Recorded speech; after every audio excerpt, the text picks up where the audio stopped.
안녕하십니까? 한 주간 동안도 잘 지내셨나요? 또 오늘 6월 13일 화요일 저녁 우리가 또 성경 말씀을 공부하는 시간을 맞이하게 되었습니다. 오늘도 우리가 이 안락사에 대해서 살필 예정입니다. 우리 같이 기도하고 시작하도록 하겠습니다. 하나님 아버지 감사합니다. 우리에게 귀한 생명 주시고 또 우리에게 삶을 주시고 또 이 땅 위에서 살아갈 수 있는 시간 주심을 감사합니다. 이러한 삶을 우리가 어찌 살아야 할지 말씀을 통하여 분명히 깨닫게 하여 주시고 정말 이 땅을 살아갈 때 내 생각, 내 뜻이 아닌 주님이 원하시는 뜻대로 살아갈 수 있는 그러한 삶이 되게 하여 주시옵소서. 이 시간도 함께해 주시옵길 소원하옵고 예수님 이름으로 기도드립니다. 아멘.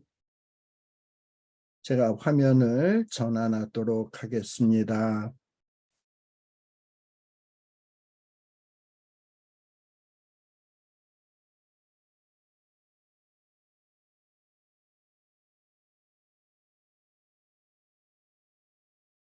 자, 화면이 큰 화면으로 다 잘 보이시나요? 네. 잠깐만요. 우리가 지난 시간에 안락사에 대해서 살피었습니다. 사실 요 죽음의 문제 정말 두렵고 또 많은 사람들에게 고통의 문제입니다. 그러니 누구나 다 바라는 것이 편안한 죽음을 원하는 것이 모든 사람의 마음이라고 생각되어집니다.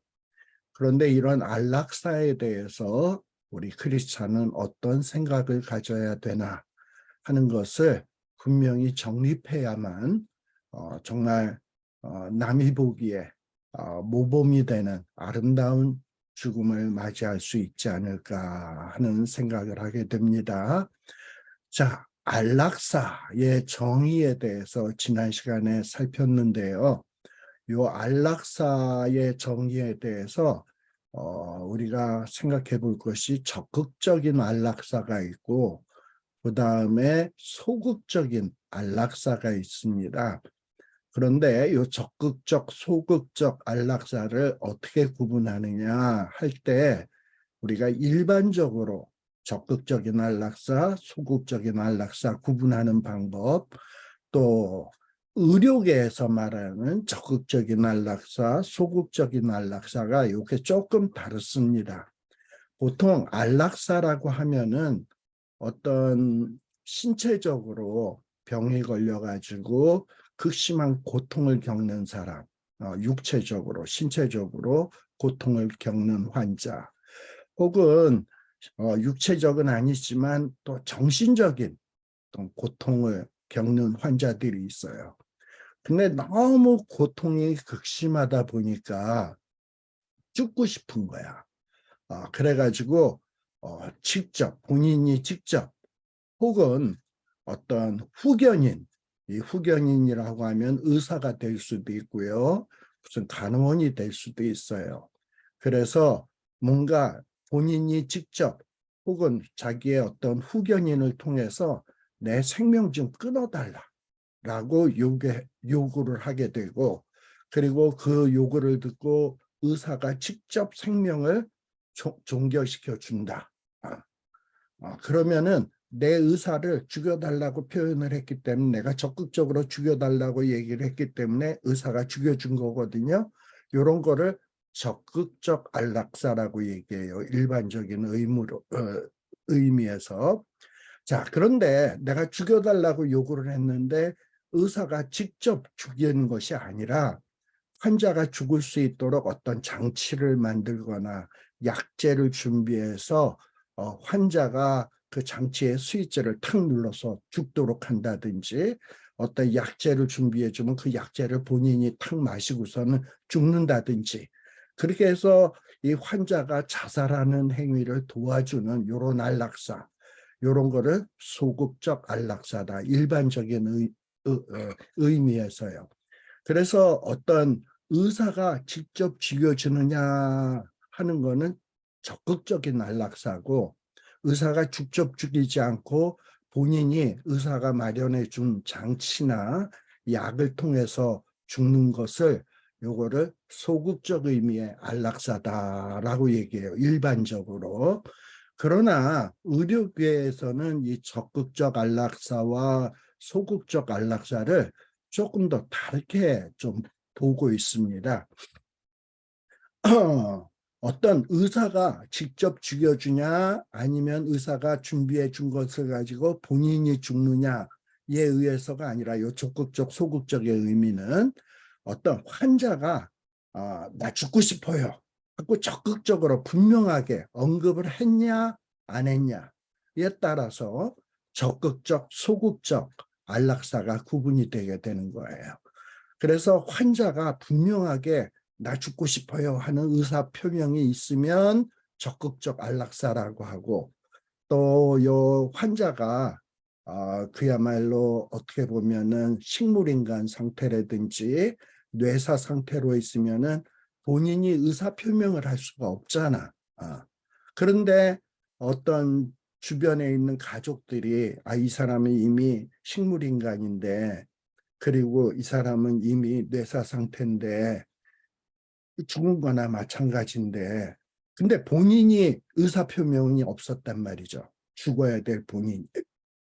근데 그렇게 해서 안락사 시키는 경우를 소극적 안락사라고 이야기를 합니다. 근데 지난 시간에 우리가 이런 적극적인 안락사, 본인이 죽고 싶다, 죽여달라 한 경우에 대해서 살폈어요. 그걸 적극적 안락사라고 얘기하죠.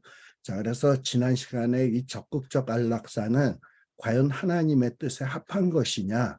아니다라는 것을 분명하게 제가 말씀을 드렸습니다. 왜 아니냐? 생명은 하나님이 주신 것이에요. 하나님의 주권에 속한 것이에요. 내가 아무리 고통이 극심하다고 해서 내가 원해서 내 생명을 끊어달라고 하는 것은 일종의, 그거는 자기의 생명을 자기가 끊는 일종의 자살이에요.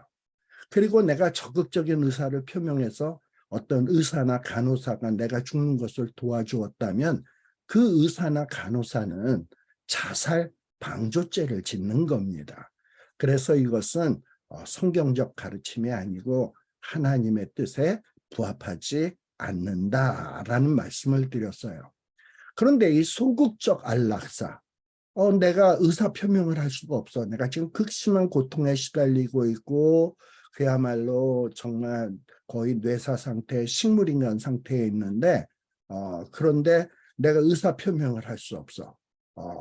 그런데 이 주변에 있는 의사나 간호사가 어떤 이 혼수 상태에 있는 생명을 이렇게 종결시키는 것을 소극적 안락사라고 이야기를 했습니다. 자, 그럼 이런 소극적 안락사는 과연 성경적인가? 내가 의사 표명을 할 수 없고 뇌사 상태에 있고 식물인간 상태에 있는데, 누군가가 이 사람이 이제 죽은 거나 다름없으니까 안락사 시키자. 그래가지고 편안하게 갈 수 있도록, 고통 없이 갈 수 있도록 약을 주입한다든지 어떤 장치의 도움을 통해서 그 사람을 이렇게 생명이 끝나도록 한다면, 그것은 과연 성경적인가? 하나님의 뜻에 합한 것인가? 하는 이런 문제를 오늘 좀 살펴보도록 하겠습니다. 그래서 이 문제를 살피기 위해서 한 가지 실예를 들어서 한번 말해보는 것이 좀 이해에 많은 도움이 되리라고 생각이 돼요. 한 실례가 뭐냐 하면 2008년도 11월 8일에 서울에 있는 서울지방법원에서 어떤 재판이 열렸어요. 재판이 열려가지고 어떤 이런 그 환자의 죽는 문제에 대해서 재판이 열린 사건이 있습니다. 특별히 이 사건은 어떻게 발생된 사건이냐 하면, 어떤 여자분인데, 나이 많은 여자분인데 이분이 세브란스 병원에 입원을 했습니다. 그래서 세브란스 병원에 입원해서 한 9개월 동안, 1년이 조금 못 되죠. 꽤 긴 시간 동안 지속적인 식물인간 상태에 있었어요. 그래가지고 계속 이 중환자실에서 식물인간 상태에서 인공호흡기 달고, 그 다음에 요 튜브에다가 약물을 넣어서 항생제를 투여하고, 또 인공으로 영양을 공급하고 수액을 공급하면서 9개월 동안 치료를 받아왔던 환자의 사건이었습니다. 여자분이에요. 근데 이 9개월 동안, 긴 기간 동안 이렇게 생명 연명 치료를 받다 보니까 주변에 있는 사람들이 얼마나 많이 지치겠습니까? 그렇잖아요. 본인 이 환자도 지치지만 이 주변에 있는 가족들도 지치는 거예요. 그래가지고 이 가족들 자녀들이에요. 이 환자분은 어머니고, 이 어머니의 자식들은 이 가족들이, 우리 어머니 지금 9개월 동안 이렇게 인공호흡기 달고 고생하고 있는데 정말 이거 안 될 것 같다. 인공호흡기를 좀 제거해서 편안하게 갈 수 있도록 해달라 하고 병원에 요청을 한 거예요. 세브란스 병원에. 그랬는데 이 세브란스 병원에 이 의사들이 이렇게 보고서는 이분의 생명호흡기를 제거하는 거는 안 됩니다. 이분을 호흡기를 제거하면 죽으니까 이거 이렇게 하면 안 됩니다 하고 병원 측에서 거부를 한 거예요. 그러다 보니까 이 가족들이 병원에서 거부를 하니까 이것 봐라 이러고서는 이 법원에다가 소송을 제기한 거야. 그래서 우리 어머니를 생명호흡기 떼는 것을 좀 허락해달라 하고 법원에다가 청원을 낸 거예요. 그랬는데 이런 청원에 대해서 이 법원은 어떤 판결을 내렸냐? 그렇게 9개월 동안 호흡기 달고 고생을 하고 있다면 생명호흡기 떼도 된다 하고 허용 판결을 내린 거야. 병원은 호흡기 떼면 안 된다. 그리고 가족들은 호흡기 떼달라. 그래서 이 가족들은 원고고 세브란스 병원 측은 피고예요. 그런데 이 세브란스 병원에 대해서, 피고에 대해서 이 호흡기 떼달라 그랬더니 거부하니까 법원에다 소송을 제기해가지고 재판이 열렸는데, 이 재판 법원에서는 호흡기 떼도 좋다, 이 허용 판결을 내리게 된 겁니다. 그러면서 2008년도 그 11월 8일 그때서부터 한국에서 본격적으로 존엄사라고 하는 논란에 불이 당겨지게 된 거예요. 그래서 이 병원에서 치렁치렁 무슨 뭐 튜브 달고 호흡기 달고 그 얼마나 참 볼상스럽습니까? 그렇게 죽는 것보다 호흡기 떼고 있다가 조용히 가는 것이 깨끗하고 존엄하게 죽는 것 아니겠냐? 왜 그것을 허용 못 해주냐? 세브란스 병원에다가 막 그야말로 요구를 했는데 거부당하니까 법원에다가 소송을 걸어가지고 법원 판결을 받아가지고 호흡기를 떼는 이런 일이 발생이 된 거예요. 그러면서 존엄사 문제에 불이 당겨지게 되었습니다. 자, 그런데 이 어머니 김모 씨는 어떻게 하다가 이렇게 식물인간이 되었냐 하면 2008년도 11월에 그 재판이 열렸는데, 재판이 열리기 한 7, 8개월 전, 그러니까는 2008년도 2월 18일에 이 어머니가 아마 폐암 징후가 좀 있었던 것 같아. 그래서 이 폐암이 있는지 없는지를 확인하기 위해 가지고 이 세브란스 병원에서 기관지 내시경을 통해서 폐 종양 조직 검사를 받던 중에 아마도 그 폐를 이 내시경이 잘못 건드려 가지고 상처가 났나 봐. 그래가지고 과다출혈이 생겨가지고 그야말로 심정지 상태가 된 거예요.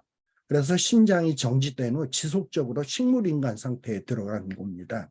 그래가지고 인공적으로 심장을 박동시키고 그 다음에 호흡기를 달고 이러면서 9개월 동안 이 식물인간 상태에 있게 된 거예요.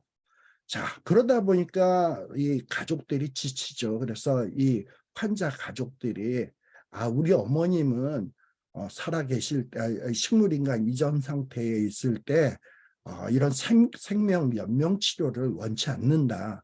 만일에 그런 일이 발생될 경우에는 생명 연명 치료를 하지 말고 나를 곱게 갈 수 있도록 해달라. 그렇게 표현했다라고 병원 측에다 이야기한 거예요. 그런데 병원 측에서는 이분이 인공호흡기를 떼게 되면 죽는데 뭐 이러면서 논란이 생기면서 이 재판까지 가게 된 겁니다. 자, 이 재판에서 문제가 되는 쟁점이 뭐냐 하면 정말 이 환자가 가족들에 의하면 이 환자가 식물인간 되기 전에 뭐 정말 이런 생명치료를 원치 않는다라고 말을 했다고 하는데 그거는 말로만 했을 뿐이지 뭔가 그 말이 뭐 녹음이 돼 있는 것도 없고 글로 써놓은 것도 없고 그러면서 이 환자 가족들이 우리 어머님은 이렇게 연명치료 원하지 않고 뭐 이런 일이 발생되면 곱게 가게 해달라고 이야기했다. 이렇게 얘기하니까 의사 측 입장에서는 그걸 어떻게 믿어? 뭐 유서가 있는 것도 아니고 녹음을 해놓은 것도 아니고 그리고 의사들은 어떤 의심을 갖는 거냐 하면은 이 가족들이 이 어머니가 오랫동안 병원에 있으니까 지치고 또 병원비가 많이 쌓이게 되니까 부담되니까 이 어머니를 빨리 보내고 싶어서 우리에게 우리 어머니의 이 호흡기를 떼달라고 하는 것 아니냐 하는 의심을 하면서 생명호흡기를 떼면 안 된다. 이러면서 문제가 발생이 되게 된 거예요. 사실 우리가 어떤 환자가 식물인간 상태에 들어갔을 때 이 식물인간 상태에 된 사람이 내 생명호흡기를 떼달라. 그것을 원한다라는 것을 우리가 어떻게 알 수 있겠어요? 이 사람은 식물인간 상태에서 자기 의사를 표현을 못하는데. 참 그래서 이런 것들이 굉장히 중요한 문제예요. 그리고 또 뭐가 또 문제냐?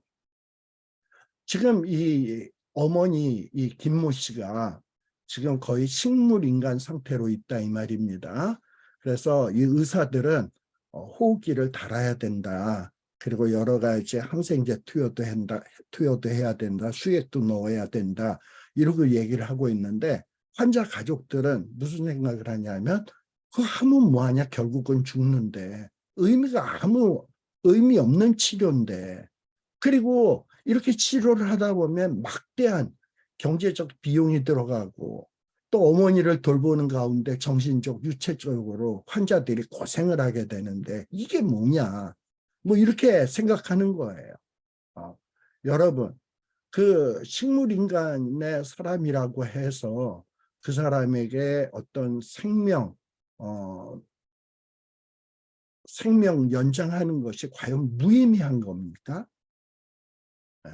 그리고 이 가족들은 또 뭐 또 내세우냐면 이 어머니를 살리는 것도 중요하지만 이 어머니를 막대한 비용을 부담하면서 어머니를 치료하고 또 가족들이 어머니를 간호하느라고 육체적으로 고생을 하고 이러다 보면 이 가족들의 행복 추구권이 손상되는 것 아니냐. 그리고 이 가족들의 재산권이 침해당하는 것 아니냐. 그러니 이 호흡기를 빨리 떼야 된다. 이러면서 논란이 되면서 재판이 이루어지게 된 거예요.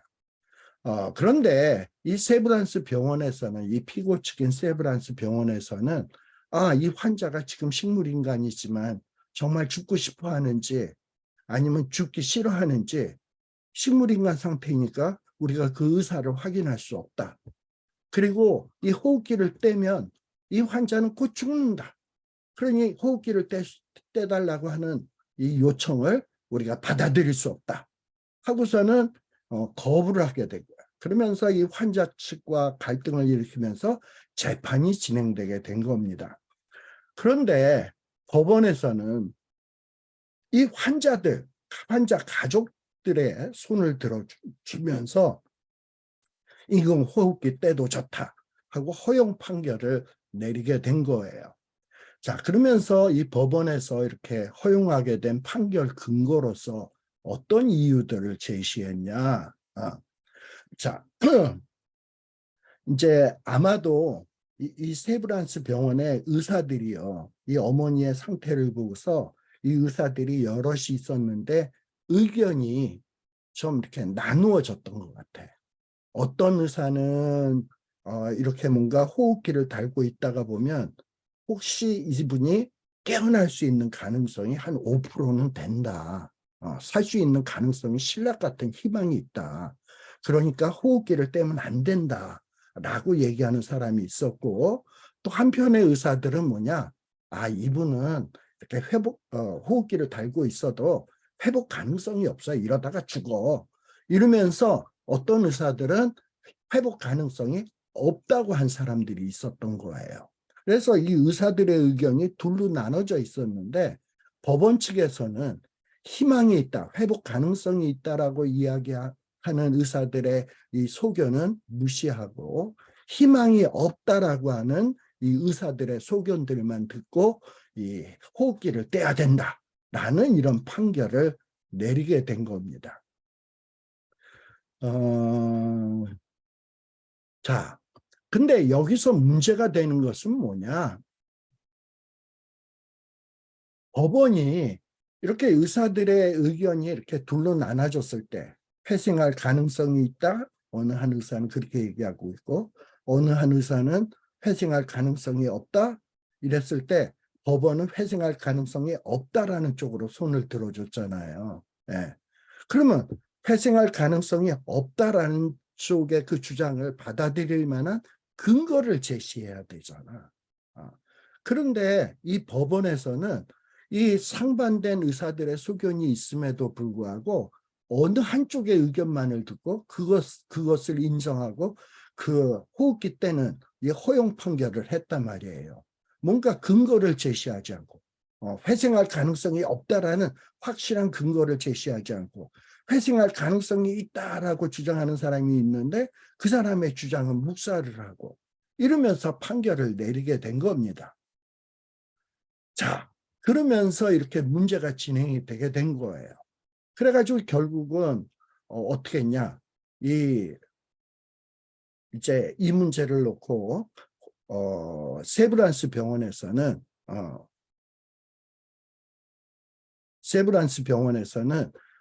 이 법원의 판결에 이 반대하면서 항소를 제기한 거야. 그래서 고등법원에다가 항소를 제기한 거예요. 그러면서 법원에서는 회생 가능성이 없다라는 의사의 소견을 가지고 떼야 된다라고 판결했는데 그건 불가하다. 회생 가능성이 있다. 이러고서는 항소를 한 거예요. 고등법원에다. 그래가지고 고등법원에서도 또 어떤 판결이 이루어졌냐 하면은 고등법원에서도 또 역시 1심에서와 똑같이 호흡기를 떼도 좋다라는 이런 판결을 내리게 된 거야. 그러다 보니까 또 세브란스 병원에서는 대법원에다가 또 항소를 한 거야. 그래가지고 이 대법원에 갔는데 대법원에서도 어떻게 됐냐 하면은 인공호흡기를 떼도 좋다라는 이런 판결이 나게 된 거예요. 그래서 1심, 2심, 대법원까지 다 어떤 판결이 났냐? 이 환자들 가족들의 이 의견을 받아들여 가지고 호흡기를 떼도 좋다라는 이런 판결로 확정되게 된 거예요. 근데 이제 문제는 어떻게 됐냐? 그래서 이제 인공호흡기를 어머니에서 인공호흡기를 딱 뗀 거예요. 근데 회생 가능성이 없다 그랬는데 인공호흡기를 뗐는데 환자가 죽질 않는 거야. 자발적으로 호흡을 하는 거야. 그리고선 그냥 살아있는 거야. 그러면서 살아있으면서 이 호흡기를 뗐는데도 불구하고 한 달 이상 자발 호흡을 하고 있고 그리고 8개월 동안 죽지 않고 살아있었던 거예요. 자, 뭔가 이 호흡기를 떼면 꼭 곧 죽는다라고 생각을 했는데 사람들은 그렇게 판단을 했는데 실질적으로 호흡기를 뗐는데 죽지 않고 8개월 동안 살아 있었다는 거예요. 자, 그러면 이 얘기는 무슨 얘기입니까? 의사나 사람의 판단이 틀릴 수 있다라는 겁니다. 이 법원도 틀리고 의사의 판단도 틀릴 수 있다. 가족의 판단도 틀릴 수 있다. 라는 거예요. 그래서 의사도 법률가도 이 환자의 정확한 상태를 판단하는데 실패했습니다. 그리고 법원에서도 이 판단하는데 틀렸다 이 말입니다.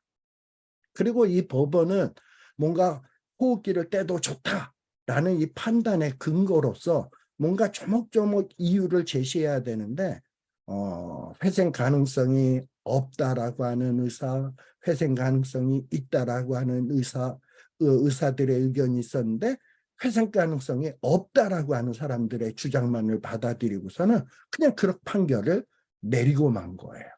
이게 얼마나 큰 문제입니까? 생명을 놓고 잘못 판단해가지고 하마터면 사람을 죽일 뻔한 이런 문제가 발생했었습니다. 자, 한번 저나 여러분이라면 어떤 판단을 했을까? 여러분의 부모님이 지금 식물인간 상태예요. 그리고 호흡기 달고 있고 여러 가지 생명 연장 장치를 통해서 막대한 비용을 들이면서 지금 치료 중에 있어요. 그리고 여러분의 그 부모님은 죽고 싶다, 살고 싶다, 의사 표현을 할 수 없는 상태야. 그랬을 때 자녀인 우리들이 어떤 선택을 해야 될까? 여러분이나 저 같으면 어떤 선택을 할까? 어떤 선택을 할 것 같아요?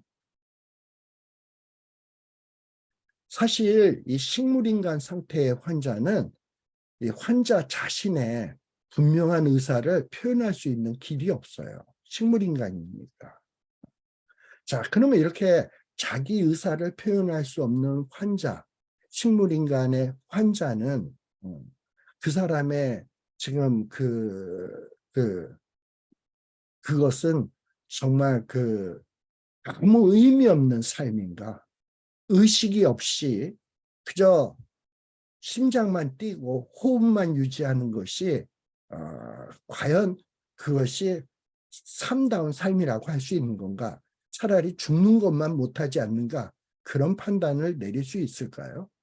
오히려 그거보다는 그렇게 의식 없이 생명만 유지하기보다는 차라리 정말 죽음을 맞이하는 것이 그런 호흡기 같은 거 다 떼내고 또 죽음을 맞이하는 것이 훨씬 더 존엄하고 그리고 훨씬 더 가족에게도 유익되는 것 아니겠는가?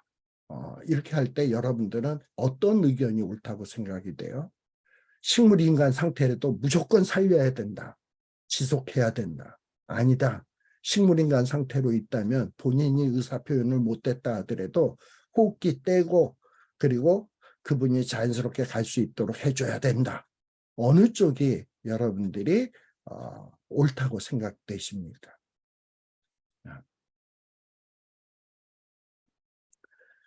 자, 그래서 진짜 중요한 것은 뭐냐?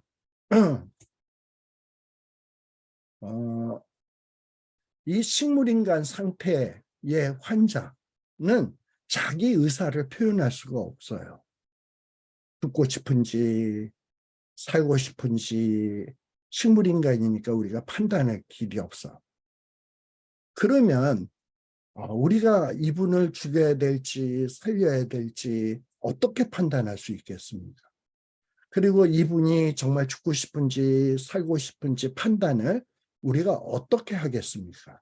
만일에 이분이 식물인간 되기 전에 어떤 글로서 서면으로서 내가 정말 중한 질병에 걸려서 뭔가 이렇게 생명 연명 치료를 받게 되면 나는 더 이상 살고 싶지 않아. 그때는 억지로 생명 연명 치료하지 말고 나를 고이 보내줘 하고 유서를 써놨다면 이분이 자기 의사를 표명했으니까 고이 보내주자. 뭐 이렇게 결정하기가 쉬운데 그리고 또 만일에 이런 서면으로 써놓고 뭐 녹음으로 해놓고 하기 전에 그렇지 않았다 할지라도 뭔가 환자가 살아생전에 가족이나 친구들에게 말로써 나 생명 연명 치료 같은 거 하지 마 이런 의사 표현을 했다거나 그리고 또 어떤 그 타인이 식물인간에 있을 때, 아이, 저렇게 살았어, 뭐해.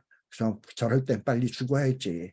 그러면서 이 환자가 식물인간 되기 전에 이런 보였던 이 반응 같은 거, 이런 거를 기억하는 사람들이 있다면, 아, 이분은 분명히 연명치료를 원치 않을 거야. 이분은 이런 상태가 되면 죽고 싶었을 거야. 이렇게 판단하기가 쉽죠.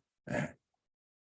근데 과연 정말 이 환자가 그것을 원하냐, 죽는 것을 원하냐, 원치 않냐 하는 것을 판단하는 것은 참으로 쉬운 일이 아닙니다.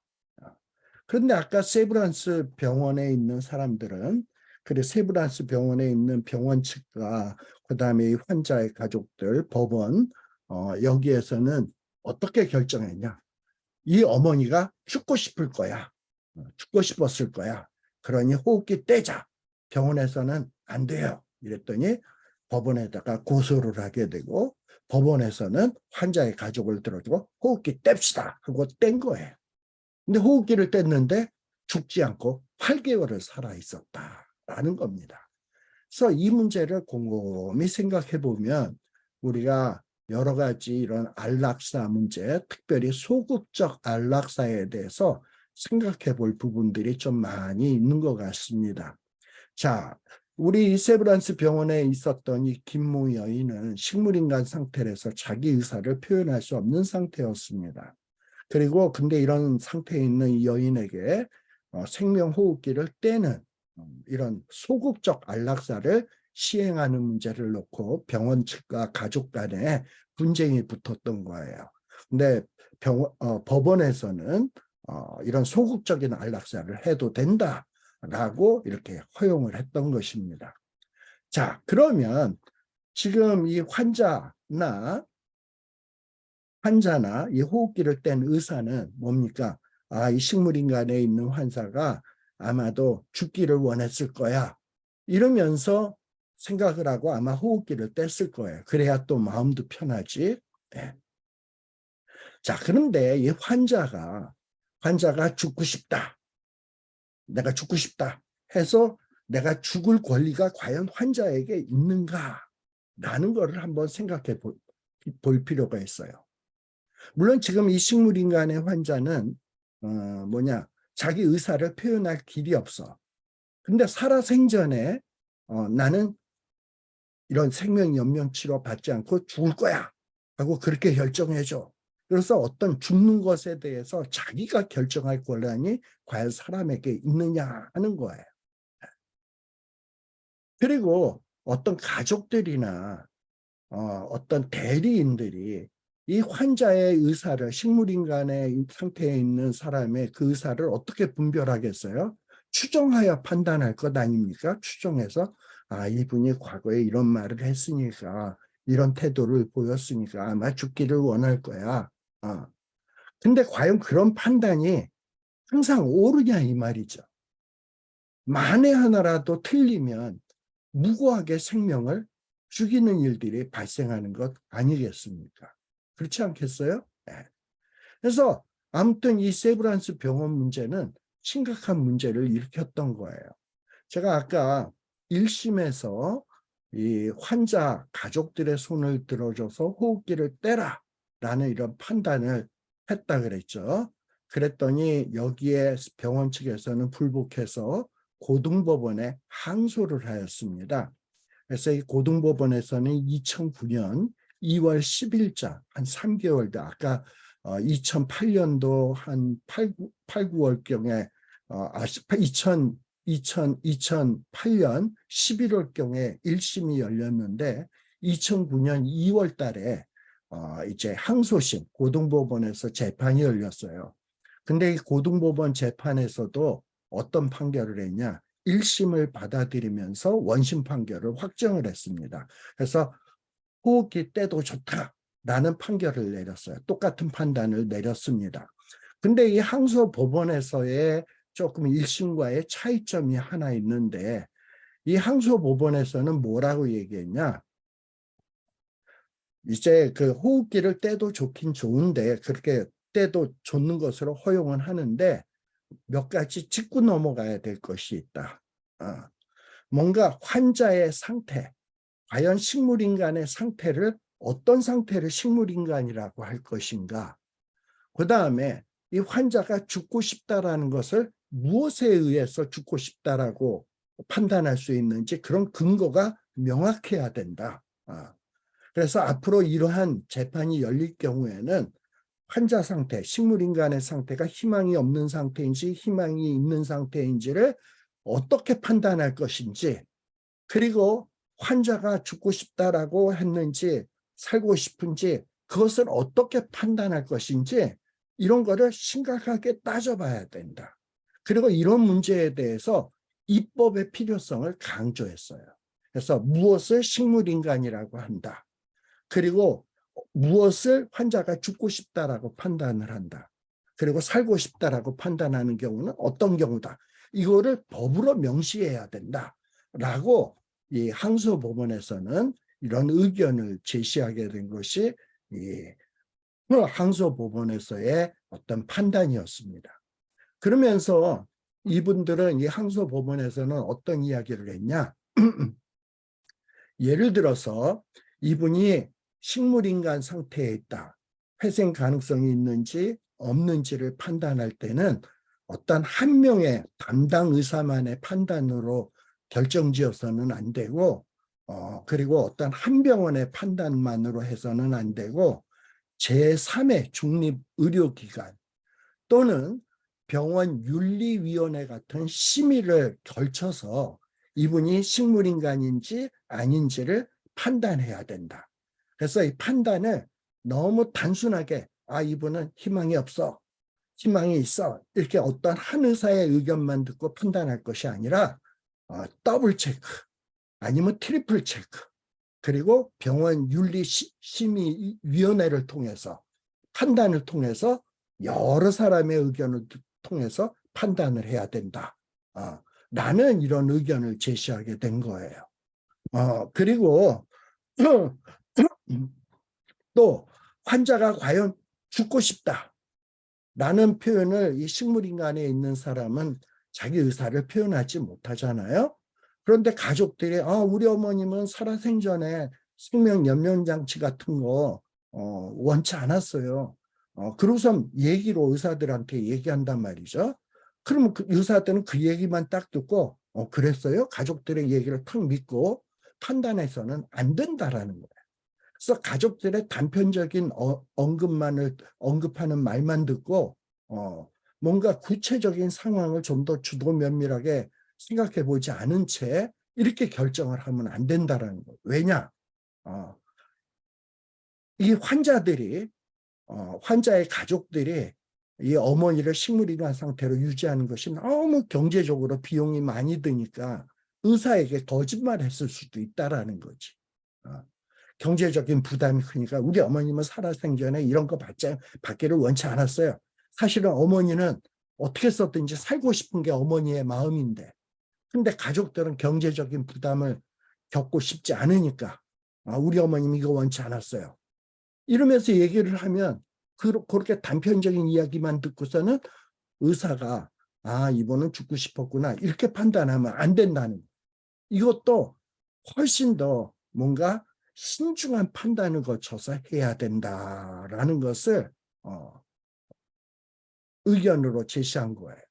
그리고 또 무슨 얘기도 했냐 하면 이 항소법원에서는 설사 환자가 살아생전에 식물인간 되기 전에 죽고 싶다라는 이런 생명 연명 치료를 나는 받지 않을 거야 뭐 이렇게 얘기를 했다 하더라도 본인이 막상 식물인간이 되었을 때는 살고 싶다라는 생각이 있을 수도 있다라는 것을 염두에다 두어야 된다라는 거예요. 참 복잡하죠. 네. 그래서 이런 것들을 뭐가 식물인간이냐, 무엇이 환자가 죽고 싶다라고 판단할 수 있는 근거냐, 살고 싶다라고 판단할 수 있는 근거냐, 이런 것들을 곰곰이 좀 따져봐야 되고, 그런 것에 대한 입법, 법으로 좀 뭔가 규정하는 것이 필요하다라고 이 고등법원에서는 이렇게 판결을 내리게 됐던 겁니다. 자, 그런데 이 고등법원에서는 이렇게 법으로 식물인간 상태가 뭔지, 그리고 환자가 죽고 싶은지 살고 싶은지 이걸 법으로 이렇게 규정을 해야 된다라는 필요성을 얘기했는데, 과연 이 법으로 규정을 하면 모든 문제가 해결이 되냐라는 거예요. 과연 어떤 생명을 종결시키는 행위를 법으로 규정을 해서 실행할 수 있는 것인가? 이것이 올바른 방향인가? 하는 것을 우리가 생각해 볼 필요가 있습니다. 이 법원의 판사도 그렇고요, 의사도 그렇고요, 그들의 판단과 생각은 언제든지 틀릴 수도 있다라는 것을 생각할 필요가 있어요. 또 그런 틀릴 수도 있는 인간들이 만든 법, 이 만든 법도 뭔가 틀릴 수가 있다라는 것을 생각할 필요가 있어요. 근데 이렇게 인간의 뭔가 이 완벽하지 않은 이런 인간을 고려하지 않고 법으로 만들면 모든 것이 다 해결될 거야. 그래가지고 이 법을 추진하게 되면 그냥 법에 의해서 환자의 생명을 법에 의해서 그냥 기계적으로 이 사람은 법에 의하면 식물인간, 이 사람은 법에 의하면 죽고 싶다, 그러니 죽여, 이러면서 너무나도 가볍게 환자의 생명을 종결시키는 이런 일들이 정당화되게 된다 이 말입니다. 그러다 보면 굉장히 심각한 문제들이 제기되게 된다라는 거예요. 자, 근데 이 세브란스 병원은 이 고등법원에서 이 판결한 내용에 대해서 반대해가지고 또 대법원에 상고한 거예요. 예, 호흡기 때문에 안 된다. 그래가지고 이 대법원의 이 재판은 언제 열렸냐? 2009년 5월, 3개월 뒤에 또 대법원 판결이 내려지게 되었는데, 이 대법원 판결에서도 이 세브란스 병원 측의 이 항고를 기각을 하고 1심, 2심, 이 원심, 2심 판결을 확정 판결을 내린 거야. 그러면서 호흡기 떼라고 하는 판결을 내리게 된 겁니다. 그러면서 어떤 얘기를 하냐? 의식이 없는 상태에서 신체적인 생명만 유지되는 것은 인간의 존엄성을 깨뜨리는 것이다. 그러면서 이러한 때는 뭔가 자의적으로 생명을 종결시키는 것은 인간의 존엄을 지키는 조치다. 이런 어떤 이유로 인해서 뭔가 호흡기를 떼도 된다. 그러니까 이 대법원에서도 어떻게 생각한 거냐? 아마도 이 식물인간에 있었던 사람이 생전에 연명 치료를 원치 않았다라는 것을 받아들였던 것 같아요. 그리고 지금 이 식물인간에 있는 사람의 이 상태는 살아있는 것이 아니라 거의 죽은 것과 똑같다라고 생각을 하고 호흡기를 떼도 된다. 그리고 이런 상태로 계속 유지하는 것은 이 김모 씨 여인의 어떤 존엄성을 해치는 거다.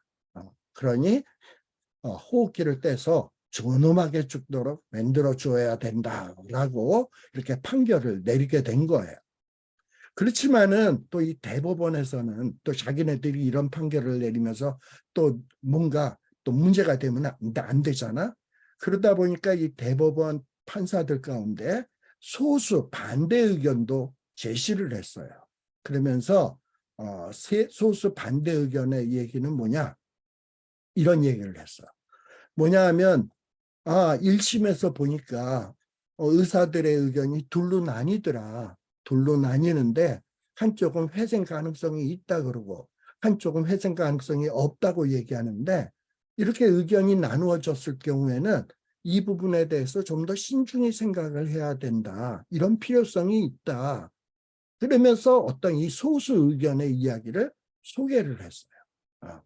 그리고 뭔가 식물인간의 상태, 지금 자발호흡을 하지 못하고 해서 인공호흡을 하고 있는 거잖아.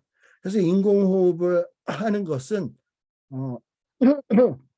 사망의 식물인간이고 죽은 거나 마찬가지다라고 판단을 하는데, 그런 판단이 틀릴 수도 있는 것이다.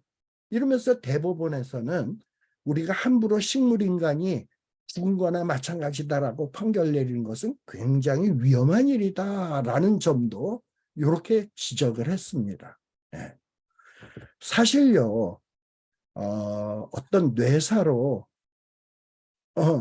뇌사 상태는 아닌데, 아직 뇌사는 아니에요. 그런데 인공 호흡기를 달고 있고 생명 유지 장치 도움을 받는 사람이 있어요. 그런 사람이 10년 동안 계속 식물인간처럼 있는 사람이 있어. 근데 죽지 않아. 그러다가 회복된 예도 있어요. 그리고 아까도 얘기했지만 호흡기를 제거하면 곧 사망에 이를 것이라고 판단을 해서 호흡기를 제거했는데 죽지 않고 아까 8개월을 생존한 이 김모 여인의 이야기도 있는 거예요. 그래서 사람은요, 함부로 이 사람이 식물인간이라 죽은 거나 마찬가지다 판단하는 것이 이게 얼마나 위험한지 모릅니다. 이거는 어떤 이 오류가 있는 사람들의 이 추정적인 판단에 의한 것이지 확실한 사실을 얘기하는 것이 아니다 이 말입니다. 그러다 보니까 뭔가 잘못된 판단을 할 수 있고 또 잘못된 결정을 내릴 수 있다는 것을 우리들이 늘 염두에다 두어야 합니다. 그리고 어떤 이런 판단을 내릴 때 사람들이 의사도 그렇고요. 그리고 또 가족들도 그렇고요. 어떤 환자의 의사는 무시한 채 자기네들의 편의, 자기네들의 이익에 근거해서 함부로 저 이유를 갖다 대면서 이분은 죽기를 원하는 거야. 이분의 상태는 죽은 거나 마찬가지야. 그런 이분을 위해서 더 이상 돈 쓸 필요 없어. 더 그냥 뭐 치료하느라고 용 쓸 필요 없어. 다 시간 낭비야.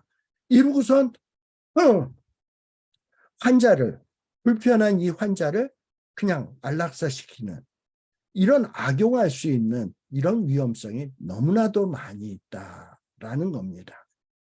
그런데 이 세브란스 병원에서는 어떻게 됐냐? 호흡기를 제거를 했습니다.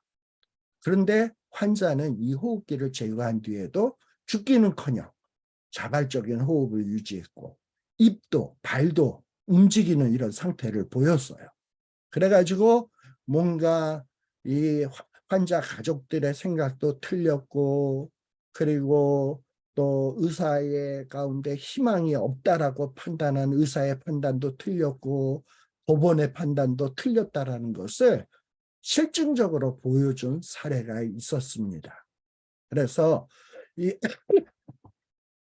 이 세브란스 병원의 김모 여인의 이 사건의 분석을 하다 보면 한 두 가지 문제를 우리들이 심각하게 생각을 해야 됩니다.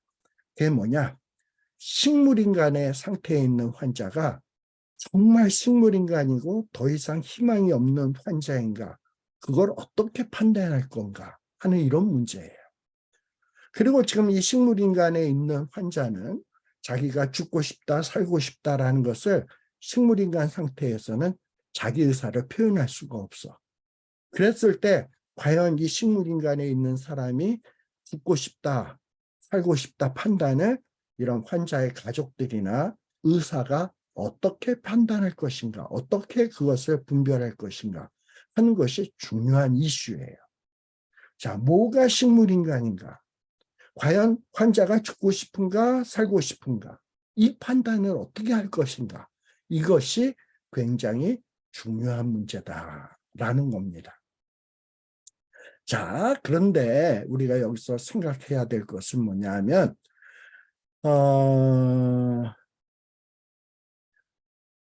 식물인간 상태, 오랜 동안 지금 식물인간의 상태에 있는 환자, 이거는 죽은 거나 마찬가지인가? 이런 판단을 어떻게 할 것인가 하는 거예요. 식물인간에 있는 식물 상태에 있는 환자는 과연 의식이 없는가? 자, 식물인간 상태로 있는 환자는 말을 못하죠. 뭐 손발도 움직이지 못하죠. 식물처럼 가만히 있어요. 전혀 자기 의사 표현을 못하고 있어요. 그렇다고 해서 식물인간의 상태에 있는 환자라고 해서 그 사람의 머릿속에 과연 의식이라는 것은 없는가?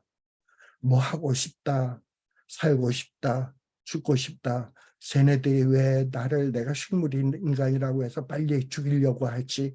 뭐 이런 생각이 전혀 없을까요? 식물인간이라고 해서? 우리가 볼 때 식물인간이지 본인은 손, 발, 뭐 어떤 말을 못하고 뭐 남이 볼 때 의식 없는 것처럼 보여도 본인은 다 듣고 머릿속으로 생각을 하고 있는데 사람들이 식물인간처럼 볼 수도 있는 거잖아요. 네. 자, 그래서 이런 문제들이 참 난해한 문제입니다. 자, 근데 인간의 의식, 자, 이 문제에 대해서 이제 우리들이 좀 생각해 볼 필요가 있습니다. 그래서 이 문제는 사람이 식물인간의 상태에 있다고 해서 의식이 있는가 없는가 하는 이 문제는 어떤 영혼의 문제하고도 직결이 되어 있어요. 근데 이 문제는 좀 중요하니까 잠시 쉬었다가 또 이야기를 나누도록 하겠습니다. 잠시 쉬었다 가겠습니다.